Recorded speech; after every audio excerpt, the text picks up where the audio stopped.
주요 국가 통계 작성 및 활용 실태 감사 결과 수사 요청 내용을 말씀드리겠습니다.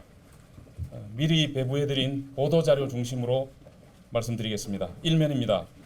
감사원은 연간 감사 계획에 따라 주택, 소득, 고용 등 통계에 대한 감사를 실시하였습니다. 감사 결과 대통령 비서실과 국토교통부 등은 통계청과 부동산원을 압박하여 통계 수치를 조작하거나 통계 서술 정보를 왜곡하게 하는 등의 불법 행위를 한 사실이 확인되었습니다. 이에 범죄 혐의가 있는 22명을 검찰에 수사 요청하였습니다. 주요 내용으로 먼저 3면 주택 통계 조작 총괄입니다.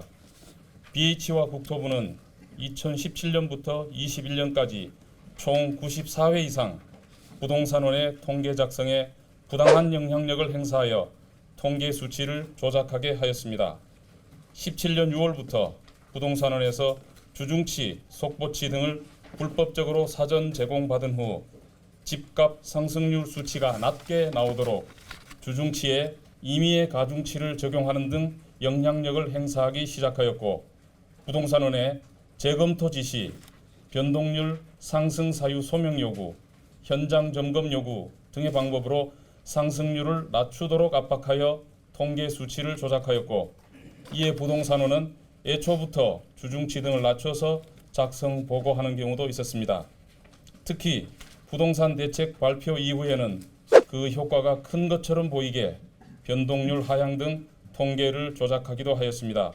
그에 따라 민간 통계보다 현저히 낮은 부동산원 통계에 대한 불신 여론이 확산되자 부동산원은 그간의 조작 사실을 은폐하기 위해 이른바 표본 가격 현실화 그리고 표본 재설계라는 것을 실시하였는데, 그 과정에서 확정 공표된 과거의 표본 가격을 상향 조작하거나 새 표본의 가격을 하향 조작하는 등의 불법 행위까지 하였습니다.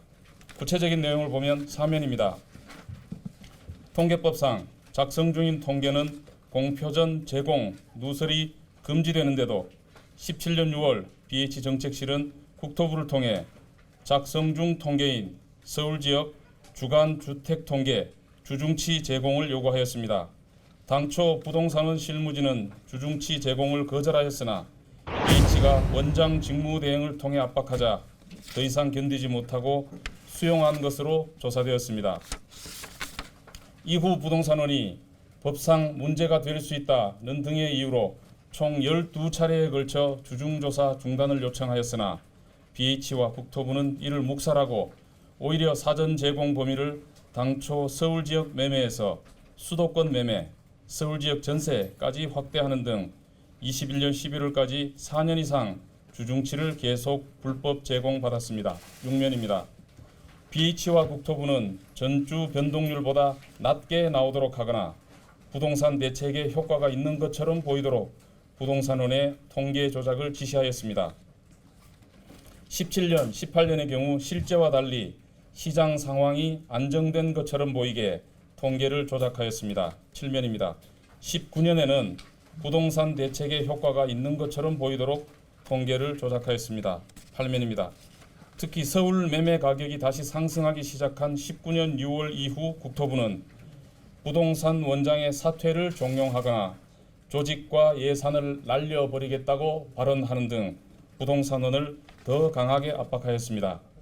2020년의 경우 BH는 여론 반발을 우려하여 수도권 규제지역 지정 등의 대책을 총선 이후로 미루는 대신 조사 범위를 수도권으로 확대하였습니다. 2월 2주차부터 총선 직전인 4월 2주차까지 국토부와 부동산원에 수도권까지 변동률 하락을 압박하여 조작하였습니다. 10면입니다. 임대차 3법 시행 이후 전세 가격이 오르자 국토부는 전세 가격도 주중조사를 하게 한 후 변동률을 하향 조작하여 공표하도록 부동산원을 압박하였습니다. 11면입니다. 이처럼 장기간에 걸친 영향력 행사로 부동산원의 주택 통계에 대한 조작 의혹이 불거지자 부동산원은 통계 조작 사실을 은폐하기 위해 재차 통계를 조작하였습니다. 19년 1월과 20년 1월 두 차례에 걸쳐 장기간 하향 조작되어 있던 표본 가격을 시장 가격으로 정상화하는 이른바 표본 가격 현실화라는 작업을 하였는데 12면입니다. 그 과정에서 직전 조사 가격인 전기 가격에 비해 변동률이 급등하자 전기 가격도 함께 상향 조작하여 가격 급등이 없는 것처럼 조작하였습니다. 2021년에는 표본을 전면 교체하는 이른바 표본 재설계라는 작업을 하였는데 그 과정에서 과거 조작 사실을 은폐하기 위해 구표본과 신표본의 수치를 모두 조작한 사례도 확인되었습니다. 다음 14면 가계소득 통계 분야입니다. 통계청은 가계소득과 분배 통계를 조작하였습니다. 2010년 이래 계속 증가하던 가계소득이 17년 2분기에 감소로 전환되자 15면입니다. 새로운 가중값을 추가로 곱하는 등 통계 산정 방법을 임의로 변경하여 가계소득이 증가한 것처럼 조작하였습니다. 17년 3분기, 4분기에도 같은 방법으로 가계소득 증가율을 상향 조작하였습니다. 특히 4분기에는 분배 지표인 소득 5분의 2 배율이 개선된 것으로 조작된 수치가 공표되었습니다. 18년 1분기에는 가계소득 집계 결과 소득 분배 악화가 예상되자 16면입니다. 17년 2분기부터 적용하던 취업자 가중값을 원래처럼 곱하지 않는 것으로 되돌리는 등으로 소득 5분의 2 배율을 6.01에서 5.95로 낮추어 공표하기도 하였습니다. 이후에도 BH는 통계청의 통계 자료를 불법 제공받아 자의적으로 분석 보고한 사례가 있었고 통계 해석을 둘러싼 논란이 발생하자 통계청으로 하여금 BH의 입장에 맞추어 사실과 다르게 대외 설명하도록 지시한 사실도 있었습니다. 다음 19면 이하 고용 통계 분야에서는 BH는 비정규직 근로자 급증 원인을 병행조사 효과로 몰아가는 등 통계 발표와 보도자료 작성에 부당 개입하였습니다. 2019년 10월 공표 예정인 근로형태별 부가조사 결과 기간제 근로자 급증이 예상되자 BH는 통계청에 병행조사 효과가 주된 원인이라고 설명토록 지시하였고 21면입니다.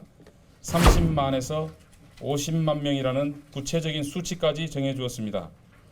통계청이 병행조사 효과가 실제로 존재했는지 여부와 존재했다면 그 수치는 어느 정도인지에 대해 전혀 검토하지 않은 채 병행조사 효과가 35만에서 50만 명이고 전년도와 비교 불가하다는 보도자료를 발표하게 하는 등 부당한 영향력을 행사하였습니다.